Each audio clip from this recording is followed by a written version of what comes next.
The granite walls of Yosemite stand as silent witnesses to millions, but in 1999, the shadows between the sequoias began to shift. How does a group of sightseers vanish from a crowded lodge without a single scream?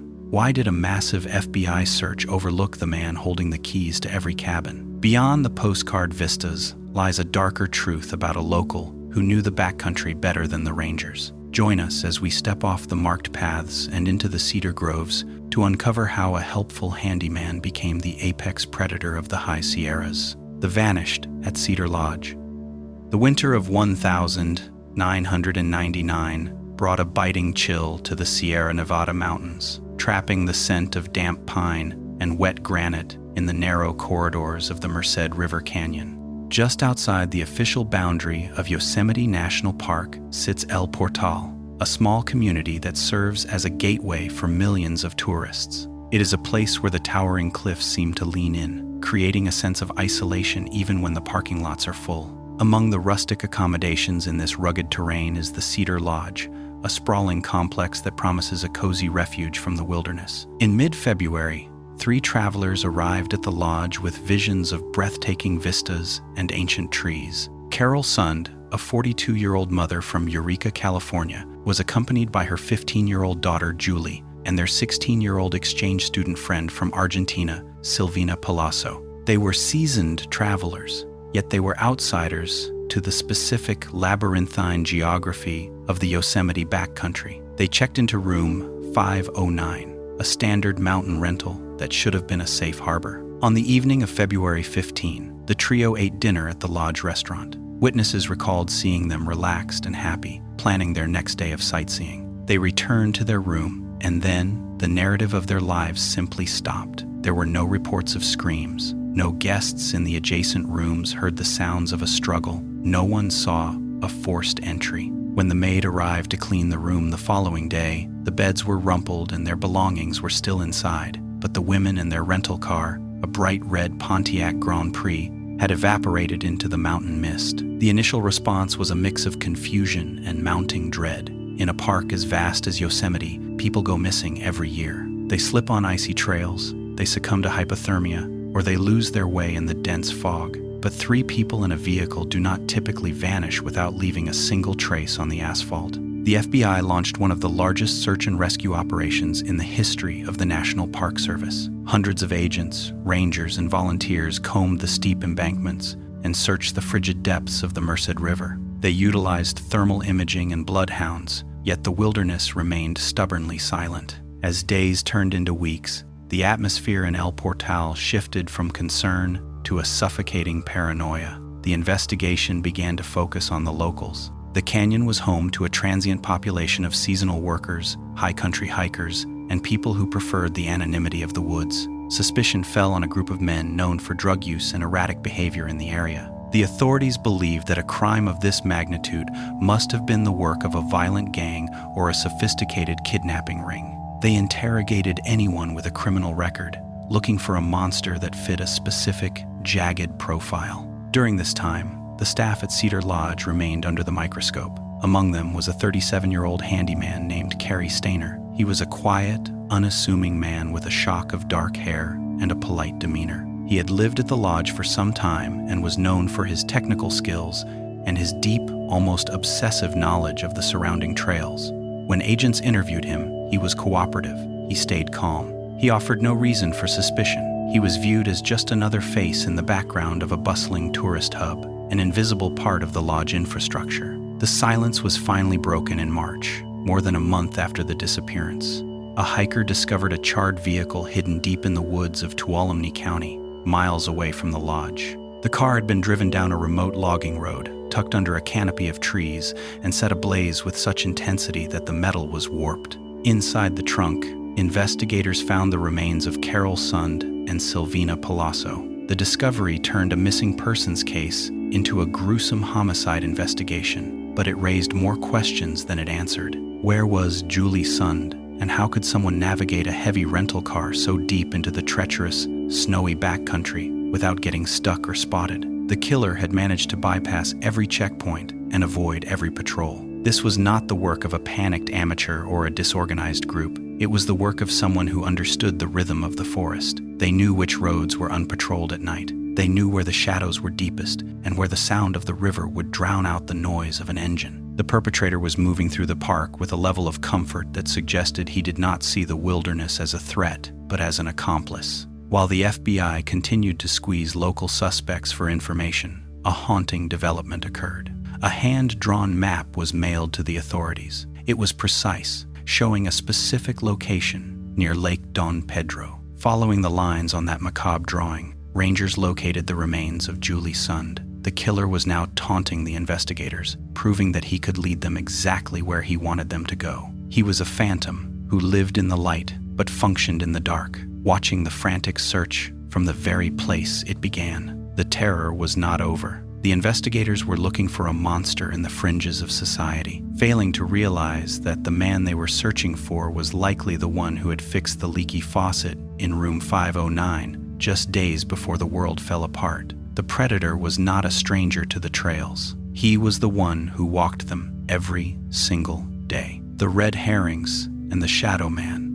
The discovery of the charred Pontiac in the rugged backwoods of Tuolumne County did not immediately lead the FBI to Cary Stayner. Instead, it triggered a massive, high-pressure manhunt that focused on the dark underbelly of the Central Valley and the Sierra foothills. Investigators were convinced that a crime of such brutality, involving the kidnapping and murder of 3 women, had to be the work of a sophisticated criminal gang or a group of violent, drug-addled predators. This period of the investigation became a masterclass in how profiling and community bias can lead even the most elite agents down a rabbit hole of misinformation. The focus shifted toward a group of local tweakers and ex-convicts living in and around the El Portal area. These were men who lived on the fringes of society, often involved in the manufacturing of methamphetamine. They were known to be violent, unpredictable, and deeply familiar with the hidden logging roads that crisscrossed the mountains. The FBI task force, under immense pressure from the national media and the grieving families, began rounding up these individuals. They were subjected to intense interrogations and polygraph tests. For months, the narrative presented to the public was that a dangerous cult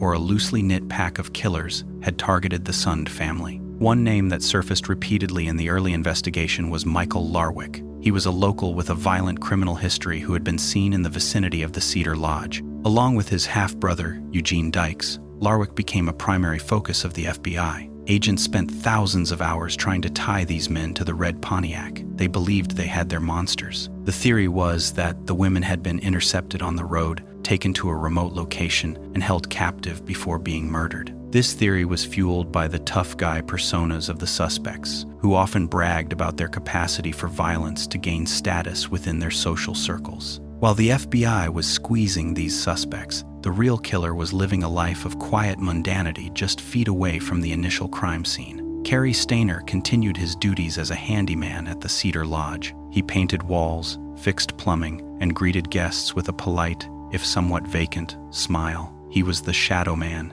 in plain sight. Because he did not have a violent criminal record and did not fit the profile of a tweaker or a gang member, he was essentially invisible to the task force. Even when he was interviewed as a routine part of the lodge staff check, he remained calm and helpful. He was a local who knew every trail, every shortcut, and every blind spot in the park surveillance. Yet he was dismissed because he was too normal. The investigators were also distracted by a series of bizarre and contradictory leads. Tips poured in from all over the country. People claimed to have seen the women in Nevada, in Mexico, or at remote gas stations. Each lead had to be vetted, draining resources and time. The northern crimes aspect of this case is highlighted by the sheer vastness of the search area. The Sierra Nevada range is a labyrinth of granite peaks and deep canyons where a body, or even a vehicle, can remain hidden for decades. The FBI was fighting the terrain as much as they were fighting the clock. The most chilling piece of misdirection came in the form of a taunting letter sent to the police. It contained a hand-drawn map that was terrifyingly accurate. The map led searchers to a location near a vista point where the remains of Julie Sund were eventually discovered. The precision of the map suggested someone with an intimate, almost topographical understanding of the land. It wasn't the work of a disorganized drug user. It was the work of someone who moved through the forest with the confidence of an apex predator. Yet, the FBI remained convinced that the men they had in custody were the keys to the case. They believed the letter was a tactic used by the gang to negotiate a plea deal. The media circus surrounding the case only added to the confusion. Every night, news broadcasts featured images of the rugged suspects being led in handcuffs, reinforcing the public's belief that the mystery was solved. The Shadow Man watched these broadcasts from his room at the Cedar Lodge. He saw the FBI celebrating their progress while he planned his next move. The environment of the park actually aided his invisibility. In a place where thousands of strangers pass through every day, a man in a work uniform is a ghost. He belongs there, so he is never truly seen. The investigation into the El Portal locals eventually hit a wall. Despite the intense pressure, no physical evidence linked Larwick or Dykes to the interior of the red Pontiac or the crime scenes. The DNA found at the scenes did not match any of the men in custody. The FBI was forced to realize that their primary theory was collapsing. They had spent months chasing ghosts while the actual killer was still walking the trails, still watching the visitors, and still waiting for the next opportunity to strike. The realization that a serial killer might still be at large in the park sent a new wave of terror through the community. The failure to identify Stainer during this phase of the investigation was a result of looking for a specific type of evil. The authorities wanted a monster that looked like a monster. They weren't prepared for a killer who looked like a neighbor, someone who was so integrated into the daily life of the Yosemite Gateway that he had become part of the landscape itself. As the summer of 1999 approached, the Shadow Man was still free, and his hunger was growing. A family cursed. To understand the shadow that fell over Yosemite in 1999, one must look back nearly 3 decades to a different kind of horror that struck the Stainer household. The story of Cary Stainer is inseparable from the story of his younger brother, Stephen. In December 1972, 7-year-old Stephen Stainer was walking home from school in Merced, California, when he was approached by a man claiming to be collecting donations for a church. The man was Kenneth Parnell, a serial child molester. Stephen was forced into a car and vanished, beginning a 7-year nightmare that would become one of the most famous kidnapping cases in American history. For 7 years, the Stainer family lived in a state of suspended animation. They were a normal, working-class family thrust into a spotlight of grief and uncertainty. While the world looked for Stephen, his older brother Cary was left to grow up in a house defined by a void. The psychological impact on a young boy living in the wake of such a trauma is difficult to overstate. Cary became the invisible brother. He was the child who remained, yet he was often overlooked as his parents poured every ounce of their emotional energy into the search for their missing son. The household was a place of shrines and sorrow, a landscape where the living were haunted by the ghost of the taken. In 1980, the impossible happened. Stephen Stainer escaped his captor, bringing with him another young boy whom Parnell had recently kidnapped. Stephen was hailed as a national hero. His return was a miracle that captured the heart of the country,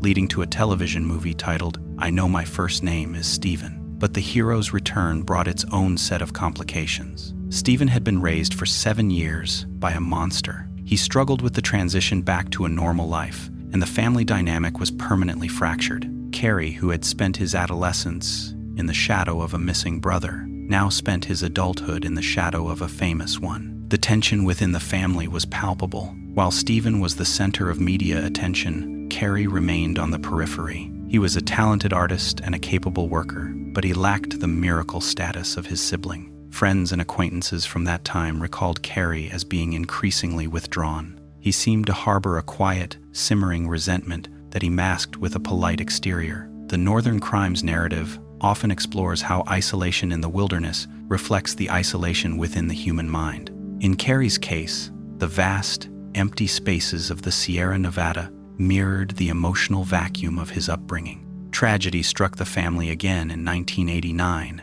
when Stephen Stainer was killed in a motorcycle accident at the age of 24. The miracle boy was gone, leaving the family to mourn all over again. For Cary, the death of his brother meant he was once again the sole surviving son, but he was still a man defined by the tragedies of others. It was during this period that Cary began to spend more time in the mountains.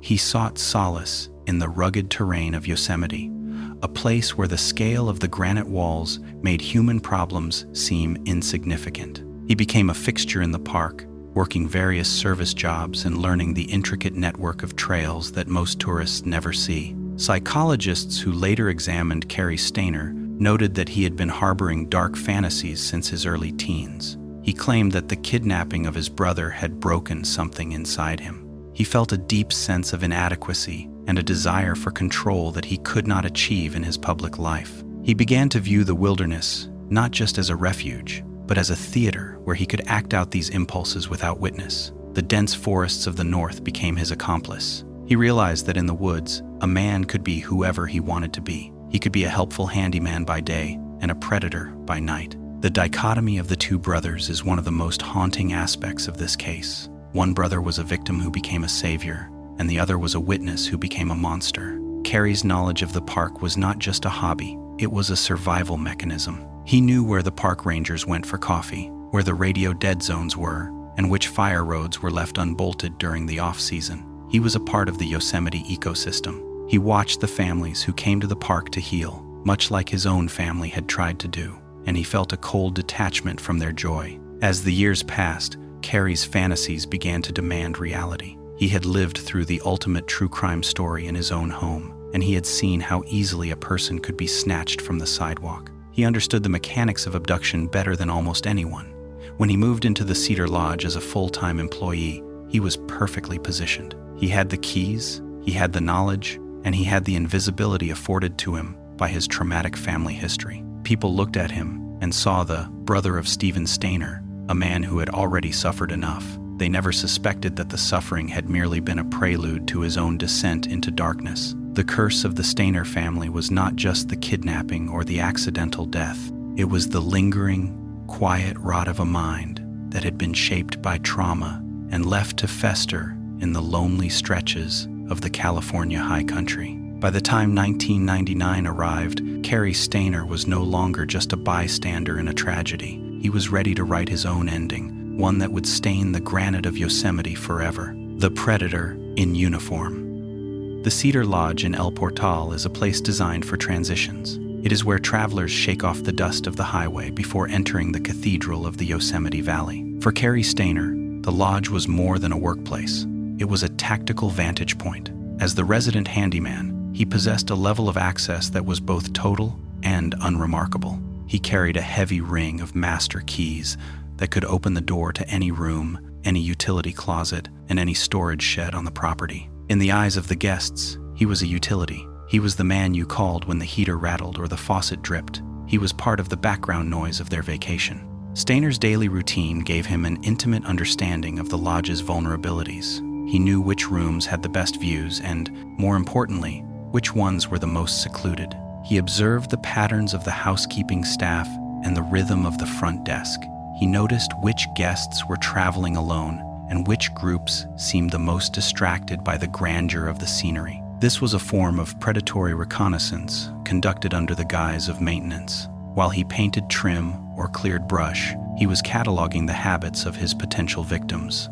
The environment of Yosemite itself served as his primary tool. The park covers nearly 750,000 acres of some of the most rugged terrain on the planet. To the average tourist, the woods are a beautiful but intimidating wall of green and gray. To Stayner, they were a familiar map. He didn't just stay on the paved paths like the Yosemite Falls Trail or the Mist Trail. He explored the fire roads and the overgrown logging tracks that bled into the national forest lands. He knew where the cell phone service dropped out and where the granite walls blocked radio transmissions. He understood the dead zones, where a scream would be swallowed by the sound of the rushing Merced River. During the early months of 1999, Stayner's internal world was becoming increasingly chaotic. He later confessed that his fantasies had transitioned from abstract thoughts to vivid, demanding compulsions. He felt a sense of power in his invisibility. He had been interviewed by the FBI multiple times during the search for the sons and Silvina Palazzo. Each time, he walked away unscathed. The agents were looking for a high-profile criminal, not the polite man in the work shirt who offered them directions. This successful evasion emboldened him. It gave him a sense of intellectual superiority over the authorities. He felt that he was a natural part of the park, and as such, he was entitled to hunt within it. His knowledge of the backdoor routes of the park was essential to the crimes. When he abducted the sons and Silvina Palazzo, he didn't use the main park entrances where rangers might notice a vehicle's license plate or the distress of the passengers. Instead, he utilized his knowledge of the peripheral roads. He knew how to navigate the red Pontiac through the dark without drawing attention. He knew where to park the vehicle, so it would be shielded from the view of overhead planes or casual hikers. This wasn't luck. This was the application of decades of local experience used for a malicious purpose. The technical accuracy of his work as a handyman mirrored his precision as a killer. He was meticulous. He understood how to dispose of evidence and how to use fire to scrub a crime scene of DNA. The charred remains found in the trunk of the car in Tuolumne County were the result of a deliberate attempt to destroy the forensic narrative. He chose a location so remote that it took weeks for a chance discovery to occur. Even then, he remained calm. He returned to work at the lodge the very next day, resuming his role as the helpful employee. He even spoke with reporters, expressing a manufactured concern for the safety of the park. Stainer's transition into an active predator was also facilitated by the seasonal nature of Yosemite. In the winter and early spring, the park is populated by a different kind of visitor.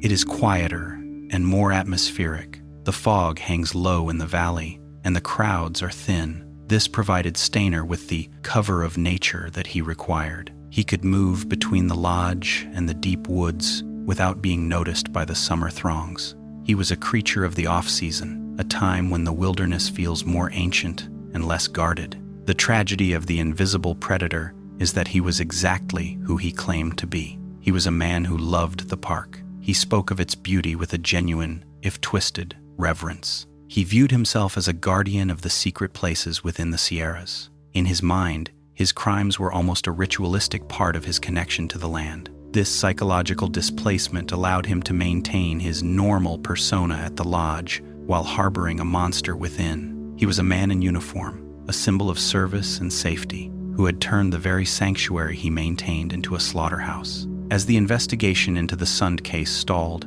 Stainer felt a growing sense of invincibility. He had proven that he could outmaneuver the most advanced law enforcement agency in the world. He believed he had mastered the geography of murder. He didn't realize that even the most experienced tracker eventually leaves a print. His confidence was his greatest asset, but it would also become his undoing. The predator was no longer satisfied with the shadows. He was ready to strike in the heart of the park. The Joy Armstrong case. By July 1999, the tension in the Yosemite Valley had reached a fever pitch. While the FBI continued to scramble for leads in the Sund and Palazzo murders, the predator was already selecting his next target. Joy Ruth Armstrong was a 26-year-old naturalist and educator who lived in a small cabin near the Foresta area of the park. She was the embodiment of the park's spirit. She was vibrant, outdoorsy, and dedicated to teaching children about the delicate balance of the Sierra ecosystem. Unlike the sightseers who stayed at the Cedar Lodge, Joie was a peer to the rangers. She was a woman of the woods who understood the risks of the wilderness, yet she felt a profound sense of peace in her isolated home. On the evening of July 21, Joie was supposed to visit a friend in Sausalito, but she never arrived. When her friends went to her cabin to check on her the following day, they found her car packed for the trip, but Joie was nowhere to be found.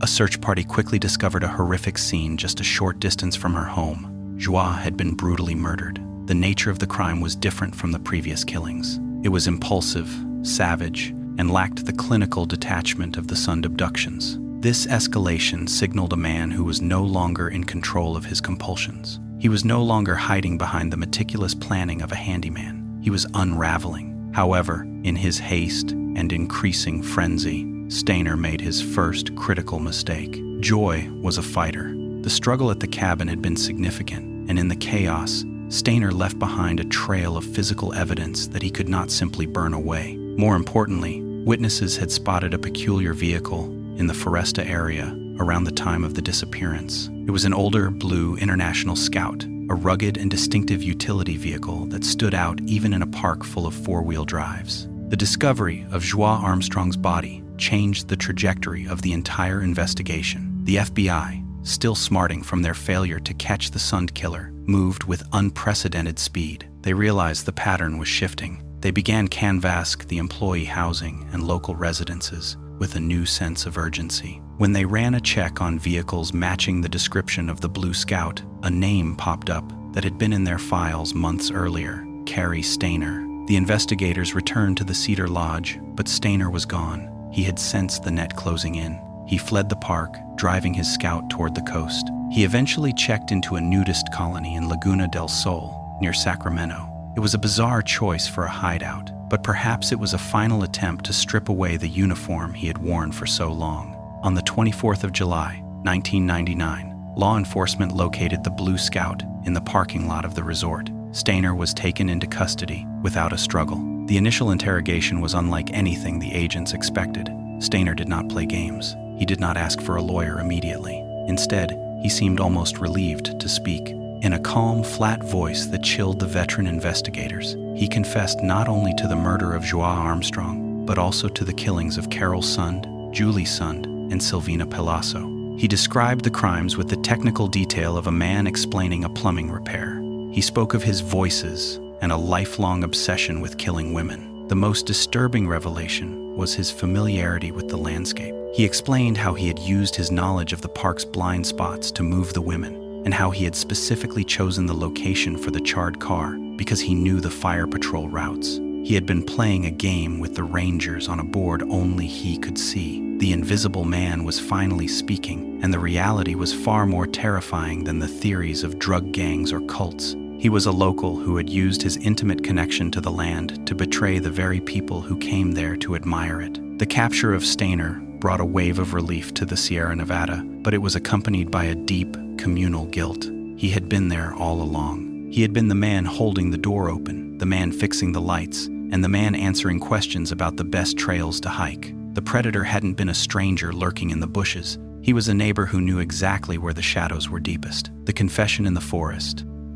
The room where Cary Stayner sat for his primary interrogation was a stark contrast to the sprawling, sun-drenched vistas of the Yosemite Valley. Within those four walls, the quiet handyman finally pulled back the curtain on a darkness that had been festering for nearly 30 years. The FBI agents prepared for a long and difficult session, expecting the same denials and evasions they had heard from the local suspects in the months prior. Instead, they encountered a man who seemed eager to unload the weight of his secrets. Stayner spoke with a chilling, detached precision. He did not cry. He did not show remorse. He simply recounted the mechanics of his crimes as if he were providing a routine maintenance report for the lodge. Stayner admitted that his desire to kill was not a sudden impulse. He told investigators that he had been dreaming of murdering women since he was 7 years old. Coincidentally, the same year his brother Stephen was kidnapped. This revelation added a layer of psychological complexity that haunted the investigators. While the world had focused on the tragedy of the brother who was taken, Cary had been quietly cultivating a landscape of violence in his own mind. He described himself as a man who lived a double life, a helpful employee by day and a meticulous hunter by night. The vast wilderness of the north served as his sanctuary, a place where he felt his dark urges were not only possible, but inevitable. During the confession, Stayner detailed the night at the Cedar Lodge with terrifying clarity. He explained how he used his position of trust to gain entry to room 509. He spoke of how he manipulated the victims, using his calm demeanor to keep them from panicking until it was too late. He confirmed what many had feared. His knowledge of the park was his greatest weapon. He knew which fire roads were seasonal and which ones were monitored by rangers. He knew how to navigate the steep, winding grades of the Highway 140 corridor in the dead of night without using his high beams unnecessarily. He was a master of the terrain, and he used that mastery to ensure his victims were never found until he was ready for them to be discovered. The details of the Joao Armstrong murder were particularly harrowing. Stayner admitted that his encounter with the naturalist was less planned than the others. He had seen her at her cabin and felt an overwhelming compulsion to act. He described the struggle and his eventual decision to decapitate her, a detail that highlighted his escalating brutality. He spoke about the voices in his head that demanded these acts, yet he also admitted to a high degree of rational thought. He had carefully cleaned his vehicle and attempted to dispose of his clothing, showing that while his impulses were irrational, his execution was cold and calculated. As the interrogation continued, Stayner provided information that only the killer could know. He described the specific items he had taken from the sons and Silvina Palazzo. He explained the logic behind the hand-drawn map he had mailed to the police, admitting it was a game of cat and mouse. He wanted to see if the FBI was as smart as they claimed to be. There was a palpable sense of intellectual vanity in his confession. He took pride in the fact that he had remained invisible for so long, even while standing in the center of a national media storm. He viewed the rangers and the agents as outsiders who didn't truly understand the park, whereas he was a permanent fixture of the landscape. The legal proceedings that followed were a grueling journey for the families of the victims. Stainer was tried for the murder of Joao Armstrong in federal court because the crime occurred on federal land. He pleaded guilty to avoid the death penalty and was sentenced to life in prison without the possibility of parole. However, he still faced state charges for the murders of Carol Sund, Julie Sund, and Silvina Palazzo. In the state trial, the defense attempted to use his family history and the trauma of his brother's kidnapping as a mitigating factor. They argued that Carrie was a product of a broken psychological environment, but the sheer cruelty and premeditation of the Yosemite murders outweighed any plea for sympathy. In 2002, a jury found him guilty and sentenced him to death. Today, Cary Stayner remains on death row at San Quentin State Prison. His presence there is a lingering reminder of a summer when the most beautiful place on earth became a theater of nightmares. The Northern Crimes focus on the intersection of human fragility and the unforgiving outdoors